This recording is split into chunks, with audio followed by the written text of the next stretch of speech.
반갑습니다. 오렌지입니다. 조선시대 최초로 왕비가 된 궁녀가 있습니다. 대중들에게는 드라마로 오래전부터 잘 알려진 희빈 장씨, 즉 숙종이 총애했던 장희빈인데요. 역사는 항상 승자의 기록이기 때문에 승자의 입장에서 다소 유리하게 쓰여졌다는 건 부인할 수는 없겠죠. 장희빈이 우리가 알고 있는 희대의 악녀였다는 건 사실 기록에 의한 거지만 정치적 희생자였다는 일각의 주장도 있긴 합니다.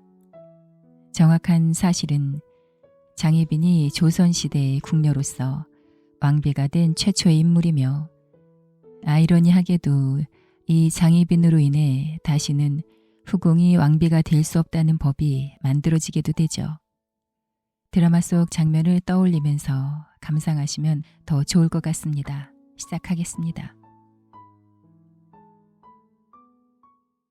숙종 6년 10월 26일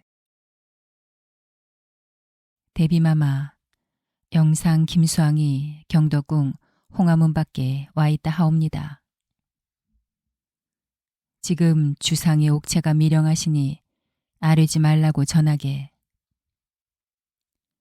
명성대비의 얼굴에 비장한 기색이 감돌았다.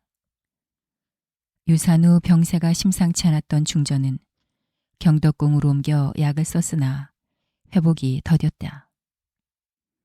뜨거운 여름, 경덕궁으로 간 중전은 계절이 바뀌도록 돌아오지 못했다. 용종을 잃은 상실감으로 마음의 병을 앓는가 싶었는데 두창과 증상이 비슷하다는 어이의 말에 식겁하여 대비는 서둘러 주상을 창경궁으로 이어하게 했다. 중전과 주상이 서로 다른 궁궐에 머물며 만나지 못한 지 1회가 지났다. 주상은 아직 두창을 앓은 적이 없어서 대비의 두려움이 컸다. 대비마마, 중전마마의 증후가 위급하여 이미 망극한 지경에 이르렀습니다. 승정원을 통해 이미 전하였으나 전하께 갑자기 부음을 하려면 옥체에 누가 될까 먼저 아려옵니다. 중전은 고작 20살. 꽃다운 나이에 세상을 떠났으니 참으로 안타까운 일이었다. 하지만 대비에게는 아들이 더 소중했기에 사뭇 단호하게 말했다. 주상께선 밤늦게 구토하시고 가슴과 배의 통증 때문에 조금 전 겨우 진정되어 침수 드셨습니다. 지금 아려면 놀라고 슬퍼하실 테니 일어나신 후에 조용히 고하도록 하십시다. 알겠사옵니다, 대비마마. 중전의 임종을 지킨 영의정 김수왕의 목소리가 떨렸다. 영의정과 도승지가 물러난 후 명성대비는 서둘러 자의대비의 처소로 향했다.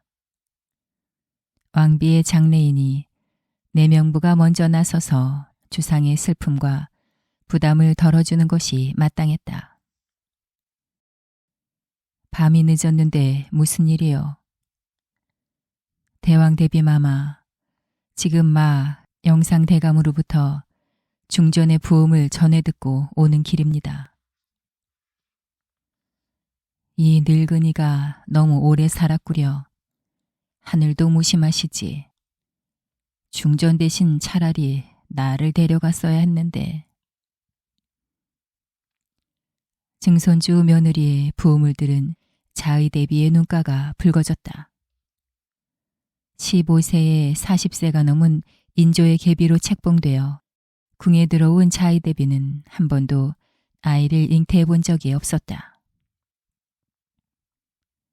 인조가 승하했을 때 자의대비는 30세가 되기 전이었다.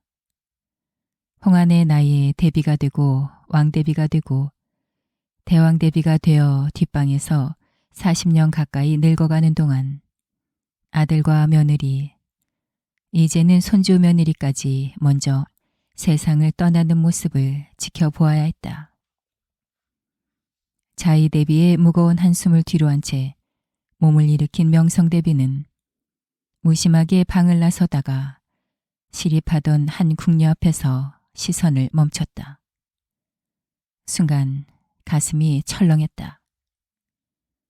똑같은 궁녀의 복색을 갖췄음에도 비단과 금놀이개를 두른 것처럼 홀로 빛이 났다. 반듯한 이마에 그린 듯한 눈썹이 눈길을 잡아당겼고 도톰한 귓불과 하얀 목덜미는 사내 욕망에 불을 지피기에 충분했다. 대비는 알 수 없는 불안에 두근거리는 심장을 다독이며 궁녀를 매섭게 살폈다. 맹랑하게도 궁녀는 대비의 시선을 피하지 않았다. 고개를 숙여도 요염한 자태가 눈에 그려지니 참으로 요물이었다. 저런 대단한 미색을 지닌 요물이 언제부터 자의 대비 전에 있었단 말인가. 주상이 눈에 담기라도 하면 큰 사단이 날 것이 분명하니 그 전에 손을 써야겠다. 명성대비의 불안은 이내 현실이 되었다. 밀항한 옥체를 회복하자마자 자의 대비 전에 문안을 드리러 갔던 숙종은 기어이 그 요망한 궁녀를 눈에 담았다. 왕비의 상중인데도 반반한 계집을 침전에 들여 한번 승은을 내린 숙종은 밤이고 낮이고 그 치마폭에서 헤어나질 못했다. 대체 그 간악한 계집의 정체가 무엇이란 말이냐. 당장 내 앞에 데려와라. 분통을 터뜨리는 명성대비에게 지밀상궁이 은밀하게 고했다. 대왕 데뷔 전의 나인 장씨는 역관 장현의 조카라고 합니다. 두 눈을 부릅뜬 명성대비의 얼굴에 경악한 기색이 역력했다. 생각지도 못한 일이었다. 당대의 겁으로 불린 장현은 조선 제1의 겁으로 손꼽히는 변승업과 사돈이었다. 청나라와의 외교와 무역에 막강한 영향력을 지닌 장현의 딸과 일본과의 무역을 독점하다시피 한 변승업 아들의 혼인은 당대 두 재벌 가문의 결합이기도 했다.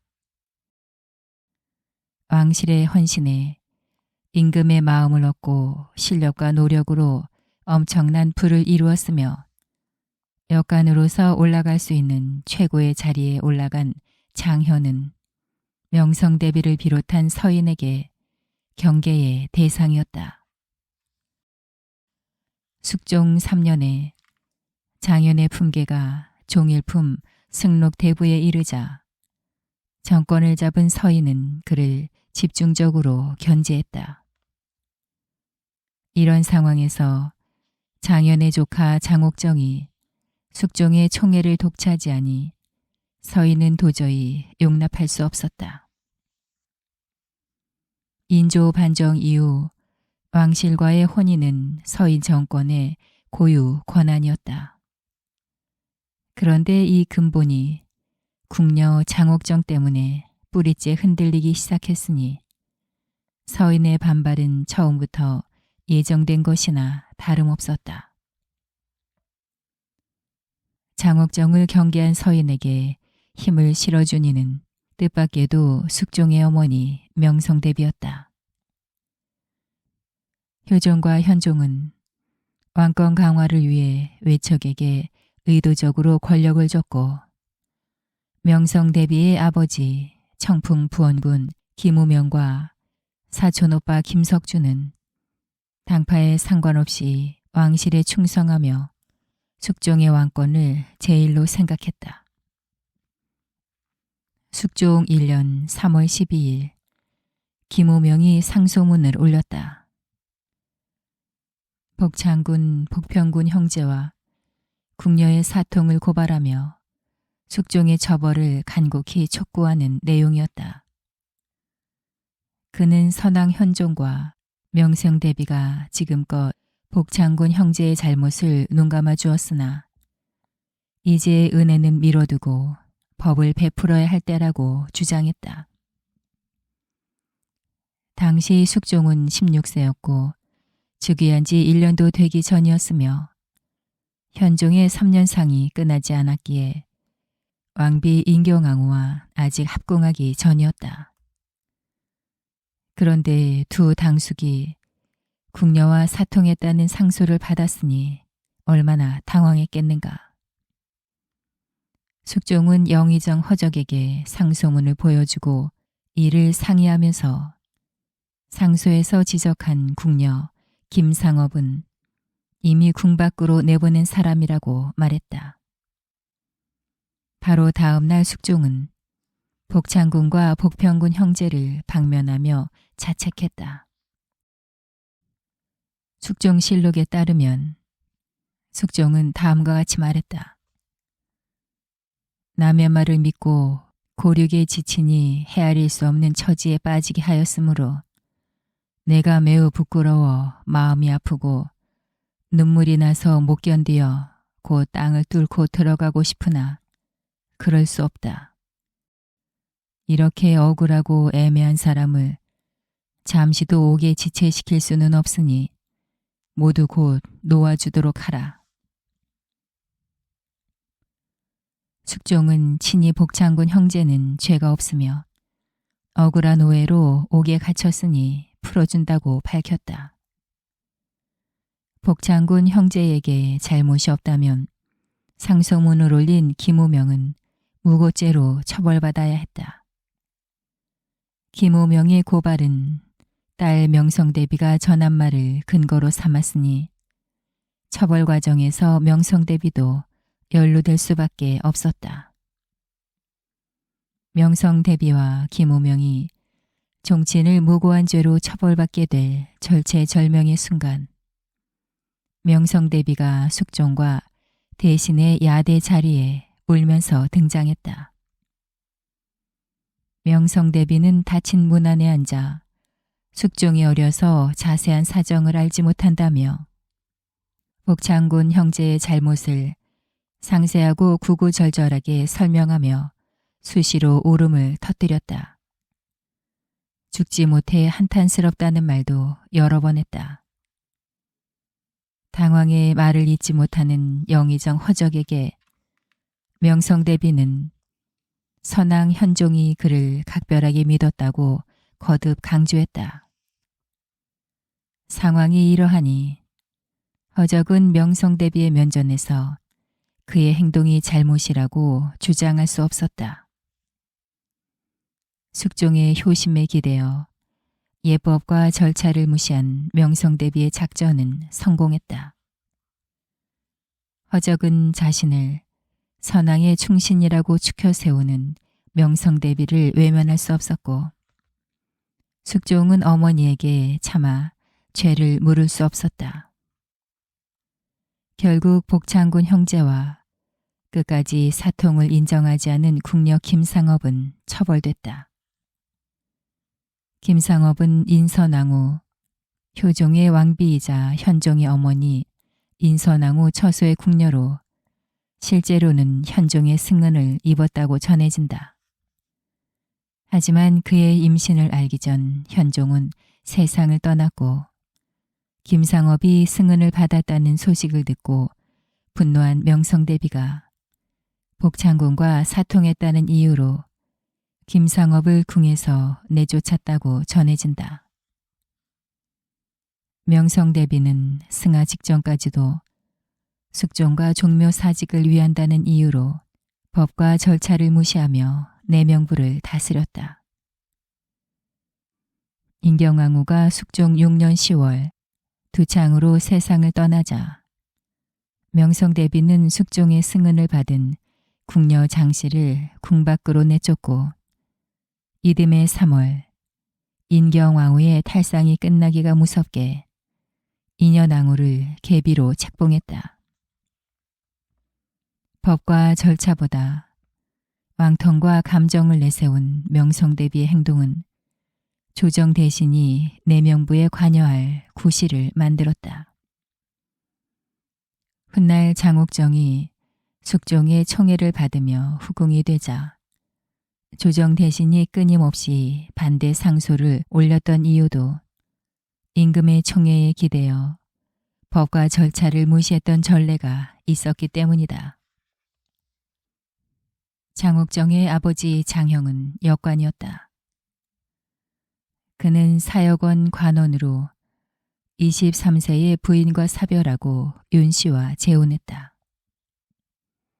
재혼한 부인 윤 씨는 일본어 역관 윤성립의 딸이었으니 역관 가문끼리의 혼인이었다. 장형과 윤성립은 담장을 사이에 두고 지낼 정도로 가까운 사이였고 윤성립의 아내 변씨는 당대의 재벌 변승업의 당고모였다. 즉 장옥정은 비록 신부는 중인이었으나 친가와 외가 모두 나라에서 손꼽히는 쟁쟁한 재벌이었다. 장형은 윤씨와의 사이에서 일남 이녀를 두었으며 효종 10년에 태어난 장옥정은 장형이 37세에 얻은 막내딸이었다. 장옥정은 집안의 귀여움을 독차지했으나 그 시절은 길지 않았다. 병안으로 은퇴한 후 검은고와 노래를 즐기며 유유자적하게 지내던 아버지 장형이 현종 10년 47세에 세상을 떠난 것이다. 그때 장옥정은 11살이었다. 장형의 장남 장희식은 20세가 되기 전 역과 장원에 급제했으나 일찍 세상을 떠났기에 장옥정의 동복오빠 장희재가 19살에 집안의 가장이 됐다. 가문의 재산이 넉넉했기에 가장의 무게는 그리 무겁지 않았다. 자질과 외모가 출중했던 장희재는 무과에 급제하여 내금위에 들어갔고 장옥정의 언니는 이미 관상감 관원의 아내였다. 하지만 얼마 후 장옥정은 궁녀가 됐다. 언제 어떻게 왜 궁녀가 됐는지 정확한 시기는 알 수 없으나 머리를 따을 무렵 궁에 들어왔다는 기록이 남아있으니 숙종의 승은을 받기 한참 전이라고 추측할 수 있다. 양반이 아닐 뿐 부유한 가문에서 금지옥엽으로 자란 장옥정은 왜 궁녀가 되었을까? 이유는 알 수 없다. 다만 숙부 장윤의 딸도 궁녀였으니 어쩌면 가문의 뜻에 따른 선택이었을 가능성도 있다. 장옥정은 입궁 후 자의대비 전 친방 궁녀가 되었다. 금수저 출신 궁녀답게 고된 자리가 아닌 윗전의 눈에 띄기 좋은 자리였다. 인경왕후가 세상을 떠난 지 얼마 지나지 않아 숙종은 숙종 6년 장옥정에게 승은을 내렸다. 숙종의 마음을 뒤흔든 첫 승은 궁녀였다. 당시 22살의 장옥정은 매우 아름다워 신하들을 긴장시켰다. 장옥정을 보자마자 본능적으로 위험을 감지한 숙종의 어머니 명성대비는 빛의 속도로 반응했다. 명성대비는 승은을 받은 장옥정을 궁에서 내쫓은 후 계비 책봉을 서둘렀는데 이때 급하게 왕비에 책봉된 사람이 바로 민유중의 딸 인현왕후다. 16살에 왕비가 된 인현왕후는 숙종 7년 3월에 장옥정을 잊지 못하는 숙종을 위해 그를 다시 궁으로 부르려고 대비와 의논했다. 그러자 명성대비는 이렇게 말했다. 왕비가 그 사람을 아직 보지 못하였기 때문이요. 그 사람이 매우 간사하고 악독하고 주상이 평일에도 희로의 감정이 느닷없이 일어나시는데 만약 장옥정의 꿰을 받게 되면 국가의 화가 되면 말로 다 할 수 없을 것이니 내저는 후일에도 마땅히 나의 말을 생각해야 할 것이요. 놀랍지 않은가. 장옥전은 자의 대비 처소의 궁녀였으니 명성대비와 말 한마디 섞을 일은 드물었다. 하지만 명성대비는 한눈에 장옥정이 간사하고 악독하며 나라의 화근이 되리라 확신했다. 간담이 서늘할 만큼 장옥정의 미모와 매력이 치명적이었기 때문이다. 심지어 아름다운 장옥정이 총애받는 것을 하늘이 경고했다는 기록까지 있다. 숙종실록 10권. 날씨가 침침하였다. 흰 기운이 서쪽으로부터 중천에 뻗쳐서 그 모양이 혜성과 같았고 여러 날 동안 사라지지 않았다. 당시 국상은 혜성이 나타나기 전에 이미 났으므로 이러한 이변의 출현 조짐이 어디에 있는지 알 수 없었다.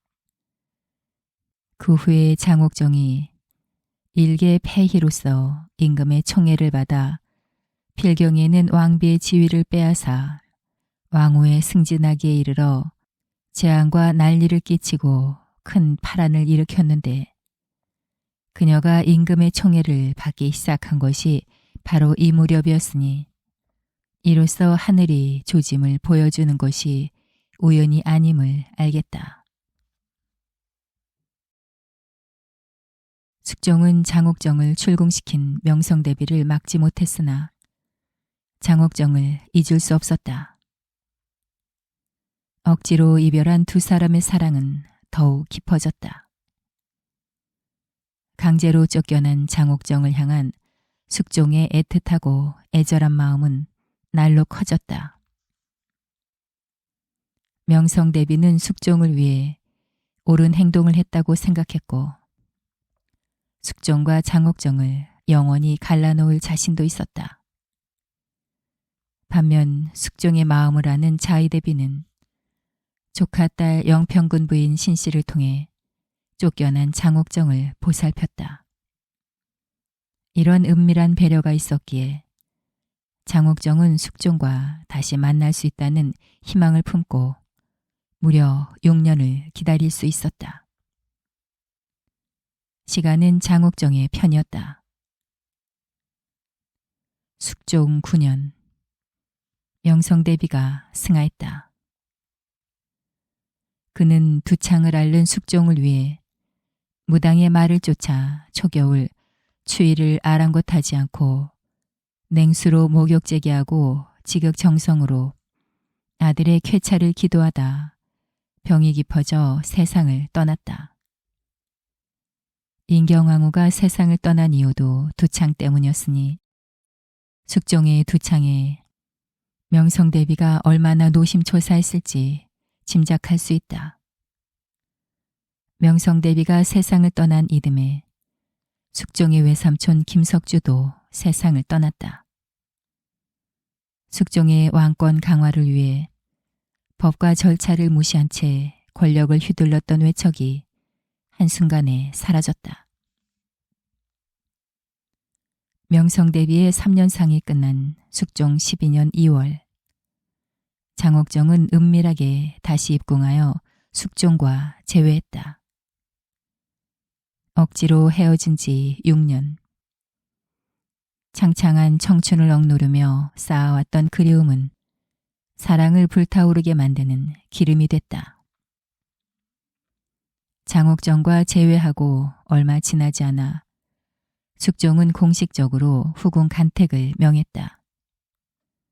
이때 숙종은 30세를 바라보고 있었고 인현왕후는 왕비가 된 지 6년이 지나도록 자식이 없었기에 후사를 위한 후궁 간택이 필요했다. 장옥정과 재회하자마자 후궁 간택을 명한 숙종의 속마음은 무엇이었을까? 숙종은 장옥정을 정식 후궁으로 삼기 위해 먼저 노론 가문의 여식을 후궁으로 들이기로 계획했다. 장옥정이 후궁이 된다면 노론의 반발이 분명했기 때문이다. 얼마 후 영의정 김수왕의 조카 손녀 김씨가 후궁으로 간택됐다. 왕실과의 혼인은 권력과 명예를 거머쥐는 지름길인 동시에 위험도 컸다. 숙종의 성격을 잘 아는 김수왕은 사양의 뜻을 밝혔다. 숙종의 마음은 오직 장옥정을 향해 있는데 총애받지 못하는 인현왕후를 보좌하기 위한 간태 후궁의 자리가 평탄할 리 없었다. 환국과 당쟁의 풍파에서도 노련하게 온건함을 지켜온 김수왕은 간곡한 마음으로 거듭 사양했으나 숙종은 거절을 용납하지 않았다. 숙종은 김씨에게 종이품, 수기 품계를 내려 후궁으로 삼았고 그가 궁에 들어온 지 얼마 지나기도 전에 정이품 소위로 승격시켰다. 노론은 김씨가 인현왕후에게 힘이 되길 바랐고 무엇보다 숙종의 후계자를 낳으리라 고대했다. 하지만 숙종의 배려는 김씨를 종일품 귀인으로 승격하는 데서 끝났다. 숙종은 노론이 보란 듯이 김씨의 품계를 거듭 올리면서 아무도 모르게 인현왕후와 김씨의 처소에서 멀리 떨어진 창경궁에 전각을 짓기 시작했다. 장옥정을 위한 러브하우스 취선당이었다. 장옥정은 조선왕조 500년 역사에서 궁녀 출신으로 왕비의 자리에 오른 유일무이한 여인이다. 그는 숙종으로부터 엄청난 사랑을 받았고 사대부, 특히 노론으로부터 증오에 가까운 미움을 받았다. 그동안 승은을 입고 후궁이 된 궁녀들 많았을 텐데 노론은 왜 그토록 장옥정을 싫어했을까? 실록을 보면 장옥정의 빼어난 외모를 경계하는 기록과 그를 향한 숙종의 사랑을 사대부 전체가 온 힘을 다해 반대하는 모습이 여러 차례 등장한다. 노론은 공통적으로 숙종의 지나친 총애와 희빈 장씨의 지나친 아름다움을 반드시 지적했다. 숙종 12년 7월 6일 홍문관 부교리 이직명이 올린 상소가 단적인 예다. 예로부터 국가의 화란이 다 여총으로 말미암고 여총의 화근은 대개 이러한 사람에게서 나왔습니다. 전하의 명성으로 어찌 알지 못할 바가 있겠습니까마는 신은 바라건대 성상께서 장녀를 내쫓아서 맑고 밝은 정치에 누를 끼치지 말게 하소서. 한마디로 장옥정을 다시 내쫓으라는 상소였다. 분노한 숙종이 이직명을 파직하자 신하들의 변호가 이어졌다. 숙종은 이렇게 빈정거렸다. 나는 본래 배우지 않아서 아는 것이 없다. 내가 비록 어둡긴 하지만 결코 이 여우와 쥐새끼 같은 무리들에게 제재를 차마 받지 못하겠다. 숙종은 장옥정을 내쫓으라는 이직명과 그의 편을 들어준 신하를 여우와 쥐에 비유했고 이직명의 처벌이 너무 가벼웠다며 그를 삭직했다.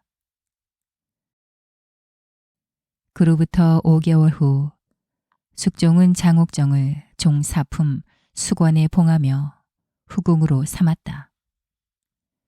장옥정이 정식으로 후궁이 되자 곧바로 상소가 올라왔다. 한성우의 상소에 따르면 숙종이 장옥정을 총애하는 이유는 그가 지나치게 아름답기 때문이며 이는 나라와 백성의 근심이라는 말이다. 숙종은 억측이심에 진실로 개탄스럽다고 답하며 한성우를 사간원 정원 자리에서 물러나도록 했다. 신하들은 앞다투어 한성우를 열심히 변호했다. 그들은 장옥정을 숙종에게서 멀어지도록 내쫓아야 충신의 사명을 다한다고 생각했다. 한 여인에 대한 임금의 애정은 군왕과 신하의 대립으로 번졌다. 신하들의 사명감이 고조될수록 장옥정을 향한 숙종의 사랑은 더욱 뜨거워졌다. 금지된 사랑일수록 애가 타고 반대할수록 사랑은 더 불타오르지 않던가. 사랑에 빠진 남자에게 이성과 이론을 내세워 애정의 대상을 잘라내야 한다고 길을 써대니 왕과 신하의 갈등과 충돌은 이미 예정된 것이나 다름없었다. 수건 장씨가 숙종의 총애를 독차지하던 숙종 13년 광성부원군 김만기와 여양부원군 민유중이 연이어 세상을 떠났다. 명분을 앞세워 숙종과 수건 장씨를 압박할 대신을 잃은 노로는 궁지에 몰렸다. 같은 해 수건 장씨를 지지했던 자의대비도 세상을 떠났다. 이제 내명부의 수장은 명실상부 중전인 인현왕후였으나 그는 아무런 힘이 없었다. 노론이 전전긍긍하던 이 무렵 수건 장씨가 회임했다. 수건 장씨의 회임 소식을 들은 숙종은 기뻐하며 숙종 14년에 그를 정의품 소위로 승격시켰다. 같은 해 10월 장씨는 숙종의 아들을 낳았다. 숙종의 첫 아들이었다. 아들을 품에 안은 숙종은 기쁨을 감추지 못했고 당황한 노로는 하례조차 올리지 않았다. 자의 대비의 상중이기 때문에 할애할 수 없다는 핑계를 둘러댔으나 숙종은 분노했다. 숙종 15년 1월 숙종은 장씨의 아들을 원자로 삼고 종묘와 사직에 고한 후 장씨를 정일품 빈으로 승격시켰다. 태어난 지 석 달 만에 희빈 장씨의 아들이 숙종의 후계자로 정해졌다. 조선 건국 이후 처음으로 후궁소생의 왕자가 원자로 정해졌고 왕비 대신 후궁이 원자의 어머니가 됐다. 노로는 당연히 반발했다. 왕비가 아직 젊으니 후궁소생의 왕자를 원자로 삼기엔 너무 이르다는 주장이었다. 당시 인현왕후는 25세였다. 노로는 임신과 출산이 얼마든지 가능한 왕비가 있기 때문에 후궁소생 왕자의 원자 정호에 반대한다는 명분을 세웠다. 만약 노론 명문가 출신의 간태구궁 영빈김 씨가 아들을 낳거나 그 아들이 원자가 되었다면 노론은 반대하지 않았을 것이다. 인현왕후가 아들을 낳았다면 가장 좋은 시나리오가 완성될 테지만 인현왕후는 8년 동안 회임하지 못했고 숙종의 후사를 잇는다는 명분으로 후궁이 된 영빈 김씨조차 3년 동안 회임하지 못했다. 노론의 반발은 힘을 잃었다. 숙종은 명분을 잃은 노론 대신을 단숨에 조정해서 축출했다.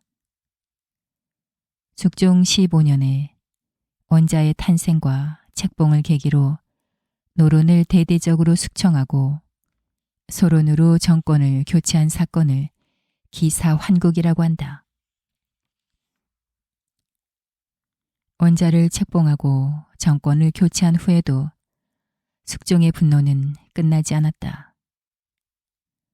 숙종은 희빈 장 씨의 어머니 윤 씨가 조사석의 비첩이라는 잘못된 소문을 널리 퍼뜨린 홍치상을 처벌했다. 공주와 부마가 궁궐과 조정의 일에 간섭해서는 안 된다는 어명을 여러 차례 내렸는데도 소문을 가장한 추문을 계속 퍼뜨렸기 때문이다. 숙종은 공주의 아들이라도 계속된 잘못을 용서할 수 없다며 홍치상에게 교수형을 명했다. 종친보다 희빈 장 씨와 원자가 우선이라는 숙종의 단호한 뜻이었다. 숙종은 영빈 김 씨와 인현왕후의 폐출도 서둘렀다. 경들에게 발본색원할 뜻이 있으니 나도 말하고 들은 것이 있다. 인현왕후의 관저에 덕풍은 없고 투기의 습관이 있어서 병인년 희빈이 처음 수건이 될 때부터 영빈 김 씨에게 당부하였으며 분을 터뜨리고 투기를 일삼은 정상은 이루다 말할 수가 없다.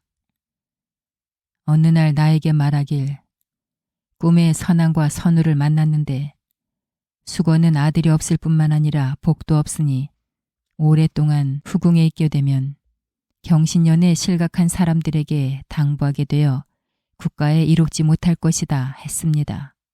하였다. 수건에게 아들이 없는 것이 사실이라면 원자는 어떻게 탄생되었는가? 그 거짓된 작태가 여기서 더욱 증언되었다.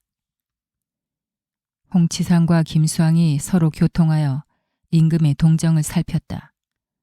하루는 빈청에서 인견할 때 그 연석에서의 이야기를 종이에 직접 기록하여 좌석 곁에다 놓아두었는데 곧바로 잃어버렸다. 영빈 김 씨가 마침 세수와 머리빗을 건지를 받들면서 소매 속에 숨겨놓은 것이다. 철저히 수색하자 비로소 마지못하여 환납하였다. 그 이유를 하문하니 쓸데없는 휴지인 줄 잘못 알았다고 했다. 이것은 한때 우연히 저지른 일이 아닌 것으로 유언별을 날조한 것은 홍치상뿐이 아니다. 영빈 김 씨가 친정과 결탁하여 궁안의 정보를 빼돌리는 현장을 숙종이 직접 보았다는 주장이었다. 숙종은 4월 22일에 귀인 김 씨의 자코를 삭탈하고 교지를 불태운 뒤 사가로 패출시켰다. 또한 이틀 후인 4월 24일 인현왕후에게 생일 문안을 받지 말라는 명을 전하지 않은 내관을 조사하게 했다. 숙종은 내관의 처벌이 아닌 인현왕후의 폐출을 원했다. 왕비의 폐출은 연산군의 어머니 패비윤 씨 이후 한 번도 없던 일이었기에 신하들은 경악했다. 하지만 숙종의 분노는 신하들의 상상을 훨씬 뛰어넘었다. 숙종은 인현왕후가 현종과 명성왕후의 말을 꾸며내고 투기가 심하여 용납할 수 없다며 왕비에서 폐서인으로 강등한 후 출궁을 명했다. 정권을 교체하고 종친을 처벌하고 왕비와 후궁을 폐출한 이유는 단 하나. 사랑하는 희빈 장 씨와 원자를 위해서였다. 정권 교체와 대대적인 숙청, 전례 없던 종친의 처벌과 왕비의 폐출까지 숙종의 애정이 너무나 요란하고 요난스러웠기에 노로는 패배할 수밖에 없었다. 역사는 승자의 기록이라지만 숙종실록에서 승자인 노로는 지종일관 패배의식에 흠뻑 젖은 시선으로 희빈 장 씨를 묘사한다. 노로는 단 한 번도 희빈 장 씨와 숙종의 사랑을 인정하지 않는다. 노론의 스토리텔링 능력은 최강이었지만 희빈 장 씨에 대한 비난은 설득력이 부족했다. 도돌이표처럼 미색이 뛰어나고 간악하다는 표현만 반복했으며 인현왕후를 괴롭혔다는 에피소드를 구구절절 늘어놓기만 했다. 만약 희빈장 씨가 단순한 유부라면 오히려 노로는 기록하기 쉬웠을 것이다. 그러나 숙종은 희빈장 씨가 궁에서 모든 것을 누릴 수 있게 기꺼이 내줬다. 노로는 이것을 설명할 길이 없었다. 그들은 희빈장 씨와 숙종의 관계를 사랑이라고 인정하고 싶지 않았다. 하지만 아무리 희빈장 씨를 비난해도 임금이 여인 한 명 때문에 집권당을 교체했다는 사실은 명백했다. 쫓겨나거나 남은 신하들은 그저 숙종의 뜨거운 애정이 잔잔해지기를 기다리는 일 외에는 할 수 있는 게 없었다. 노론과 인현왕후가 몰락의 길을 걷는 동안 희빈장 씨는 행복과 영광의 절정을 맛보고 있었다. 숙종 15년 2월 2일 숙종은 원자의 외가 3대에 관직을 내렸다. 장희빈의 아버지 장영에게는 영의정을, 할아버지 장수에게 좌의정을, 증조 할아버지 장응인에게 우의정을 증직했는데 이때까지 3대가 정승으로 증직된 전례는 없었다. 숙종은 그해 5월 6일 희빈장 씨를 왕비로 삼겠다는 교지를 내리고 그의 아버지 장영을 옥산 부원군으로 추증하고 어머니 윤 씨를 파산 부부인으로 봉했다. 이어서 숙종은 왕비의 명호를 정하고 희빈장 씨를 왕비로 삼았다. 숙종 16년 6월 숙종은 원자를 세자로 책봉했다. 이때 왕비 장씨는 만삭이었고 7월 19일 아들을 낳았다. 첫 대군이었다. 하지만 기쁨이 채 가시기도 전에 왕자는 세상을 떠났다.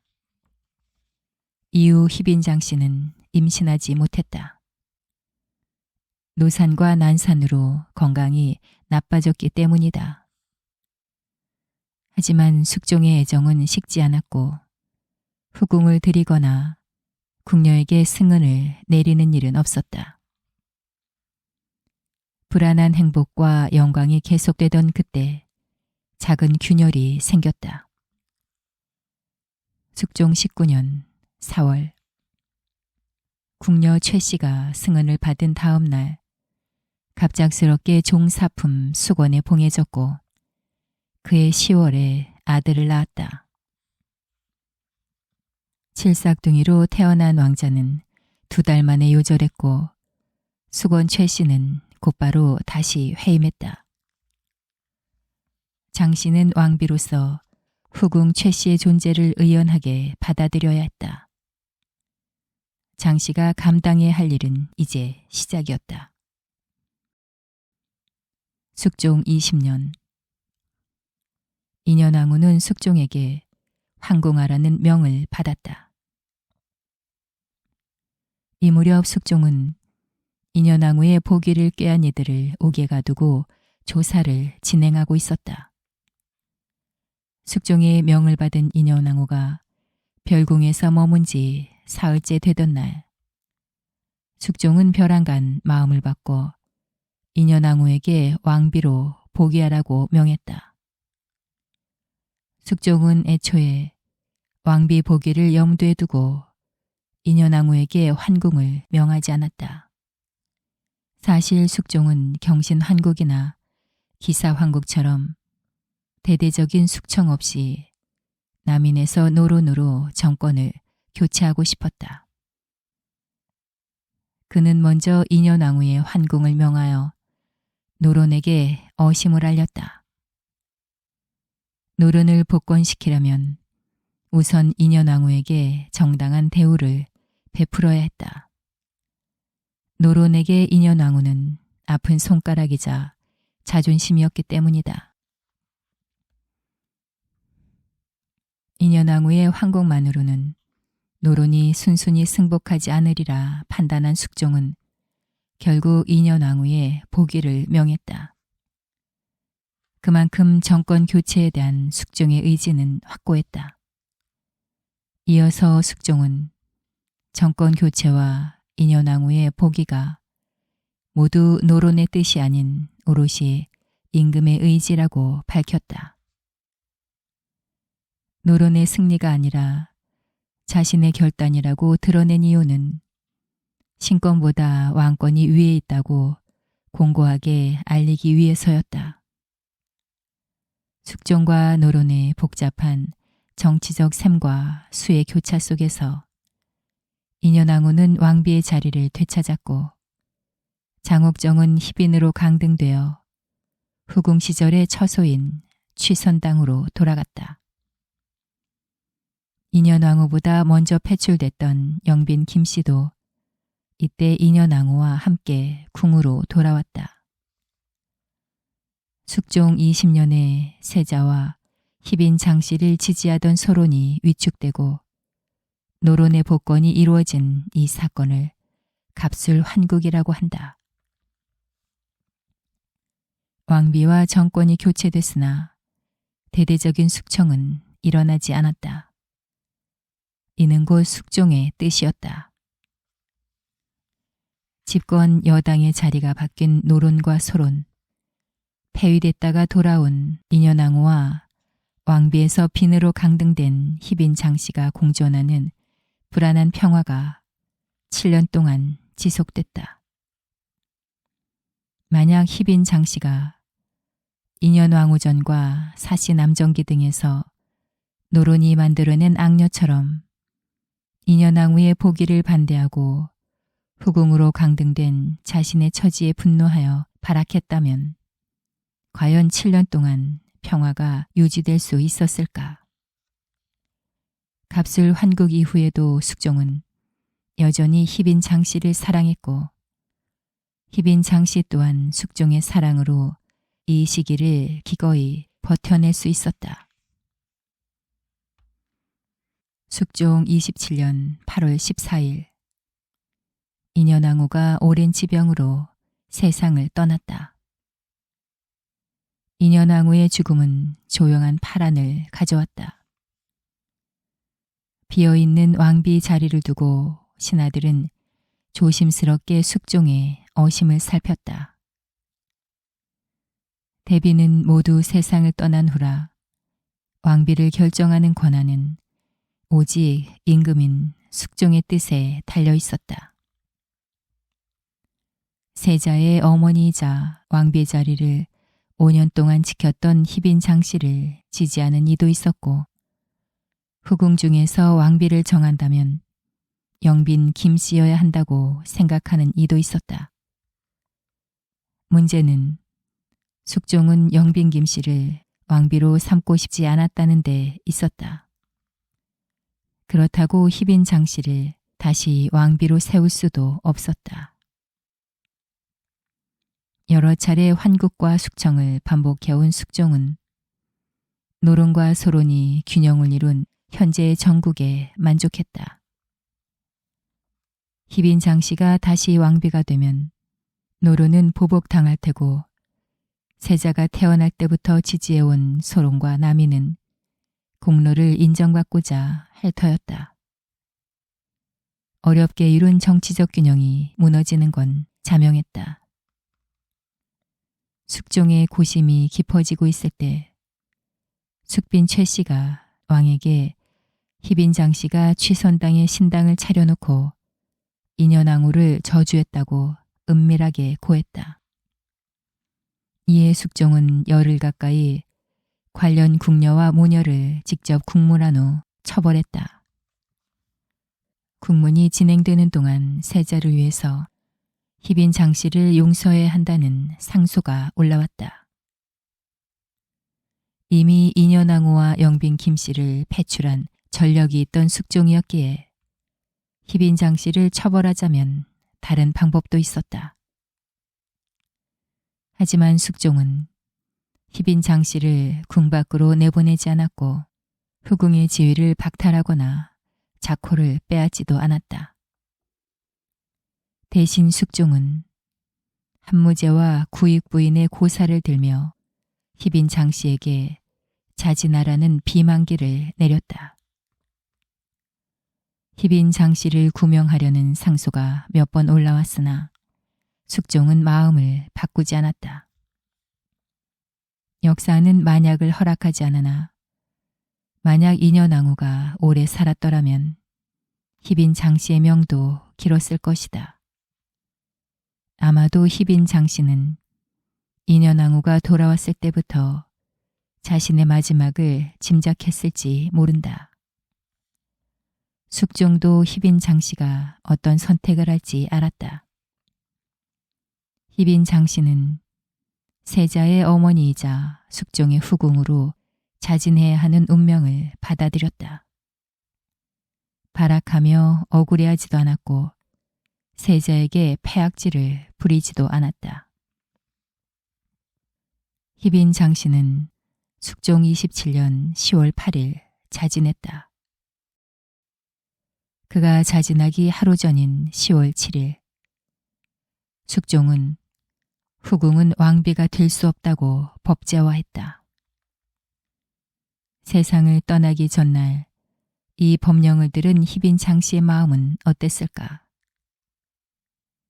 조선왕조 500년 역사 중 궁녀에서 왕비의 자리에 올랐던 처음이자 마지막 주인공이 되었으니 슬프지만은 않았을 것이다. 숙종실록은 희빈 장씨의 죽음을 자진으로 짧게 기록하고 있으나 노로는 숭은록과 인현왕후전을 통해 엄청난 창작 소설을 만들어냈다. 우리에게 익히 알려진 희빈 장씨의 최후는 이처럼 작자미상의 소설 인현왕후전에서 비롯된 이야기일 뿐이다. 철저하게 노론의 시선으로 작성된 숙종실록과 시종일관 인현왕후를 옹호하며 희빈 장씨를 악녀로 묘사한 인현왕후전 등을 보면 숙종의 사랑을 의심하게 된다. 하지만 희빈 장씨에 대한 비난으로 가득한 조선왕조 실록의 행간을 계속 따라가다 보면 숙종의 진심이 보인다. 숙종은 희빈 장씨의 모든 장례를 궁에서 주관하며 최상의 예우로 치렀다. 희빈 장씨의 장지는 예조 참판 이동과 종친 금천군이 직관을 거느리고 여러 곳을 다닌 끝에 고른 명당으로 선정됐고 숙종은 세자와 세자빈에게 망공례를 행하게 했다. 세자 부부는 희빈 장씨의 상복을 3년 동안 입되 왕비와 같은 예로 할 수는 없기에 3년을 채우기 며칠 전 상복을 벗었다. 후궁으로서 누릴 수 있는 최고의 예우였다. 희빈 장씨는 세상을 떠나기 전에도 세상을 떠난 후에도 왕비보다 약간 낮으나 후궁보다는 우위에 있는 특혜를 모두 누렸다. 그의 무덤은 대빈묘로 불렸고 사당은 대빈궁으로 불리는데 후궁의 지위 앞에 대자를 붙인 사람은 희빈 장씨가 유일하다. 숙종과 희빈 장씨 아들은 세자 지위를 보존했고 숙종이 승한 후 왕위에 올랐다. 그가 바로 제20대 임금 경종이다.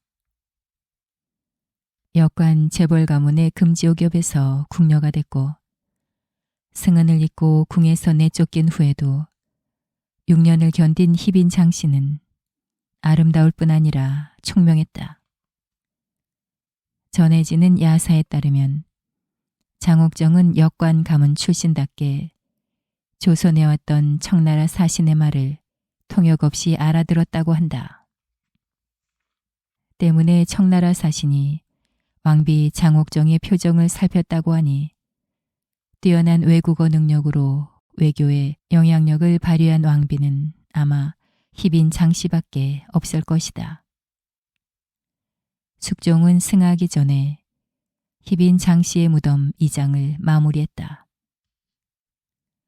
후대의 노론이 만들어낸 여론처럼 희빈 장씨가 간악한 악녀이고 죄악이 끔찍해 이제 질려버린 숙종이 그를 죽였다면 이러한 행적을 설명할 수 없다. 사방이 적으로 가득한 궁궐에서 희빈 장씨는 숙종을 만나 사랑을 했고 지우지 못할 역사를 만들었다. 인현왕후가 보기했을 때 숙종은 장옥정의 왕비 옥보를 부쉈다. 하지만 숙종의 지극한 사랑 속에 낳은 희빈 장씨의 아들이 왕이 되었으니 희빈 장씨는 결코 패배자라 할 수 없다. 그는 조선왕실과 사대부 사회가 만들어 놓은 단단한 장벽 안에서 자신의 삶을 살아냈고 그 흔적을 역사에 오롯이 남겼다. 역사의 진정한 승리자가 누구인지는 아직 가려지지 않았다. 인현왕후전 속 빌런이 아닌 한 인간이자 여인으로서 희빈 장씨에 대한 진정한 평가는 이제부터 시작이기 때문이다.